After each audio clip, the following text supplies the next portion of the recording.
Le régime gabonais ne cache pas la mort d'Ali Bongo. La supposée mort d'Ali Bongo est devenue un fonds de commerçant. Depuis que ce dernier a disparu des radars, les théories les plus farfelues ne cessent d'abonder. Au départ les gens disaient qu'Ali Bongo était mort, par la suite qu'il était dans le coma, et ensuite qu'il est légume, et ainsi de suite. Même s'il est vrai que le gouvernement gabonais ne fait pas grand-chose pour communiquer sur l'état de santé, je trouve de plus en plus absurde ceux qui persistent à dire qu'Ali Bongo est mort.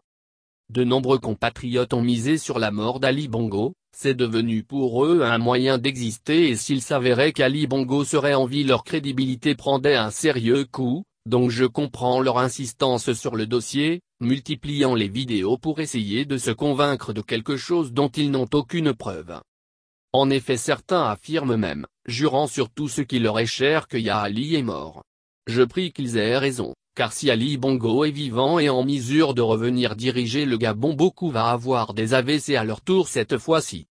Mais donnons-leur le bénéfice du doute, pourquoi le régime PDG Bongo tenterait de cacher la mort de leur chef? Certains disent que c'est pour éviter un soulèvement populaire. Possible, mais avec les forces de l'ordre et la GR à la solde du régime, sans oublier les forces armées de la France, je vois mal comment un soulèvement viendrait à faire tomber le régime.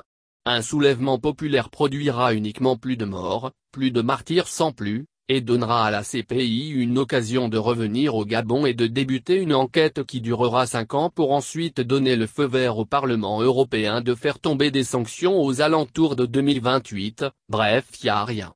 Le régime ne craint rien. Au pire ceux qui dirigent le Gabon sont simplement fatigués de tuer des Gabonais dans la rue, donc peut-être qu'ils cachent pour éviter un bain de sang, un peu comme au Cameroun où Paul Biya a tout fait pour limiter les dégâts après sa réélection.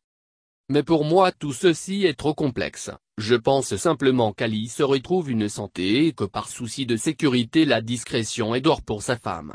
Elle pense sûrement qu'Ali s'est fait empoisonner donc elle devient parano, mais le type se rétablit. Je ne pense vraiment pas qu'elle ne ment pas sur ce point. Et s'il venait à mourir en convalescence elle le dira illico. En conclusion il n'y a pas de complot, juste un mec qui a eu un AVC et qui se rétablit lentement mais sûrement au Maroc. Gobam.